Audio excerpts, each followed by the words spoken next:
এই যে দিদি, আপনি কোন সপ্তাহে কিস্তি দেন না, আজকে ডাইরেক্ট বাড়ি চলে আসলাম, কিস্তিটা দিন আপনার।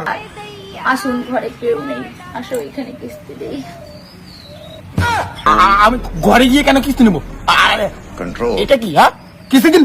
আর এত রাগ করেন কেন? কি দেখাও? বন্ধ করো, কি দেখাও? কিস্তি দিন। আপনি যেরকম স্যার ভাবছেন আমি ওরকম বন্ধনের স্যার না, আমি ভালো দিন। স্যার কি করে কিস্তি দেবো? কিস্তি দেওয়ার টাকা নেই তো আমার কাছে। তাহলে বন্ধন নিয়েছেন কেন? আমাকে আজকে ওইদিকে বস চাপ দিচ্ছে, আমি আজকে কিস্তি নিয়ে যাবো, কিস্তি দিন। তাহলে ঘরে আসো না, ঘরে কেউ নেই এখন। শোনা শোনা শোনা, এটা কি কি কি করো?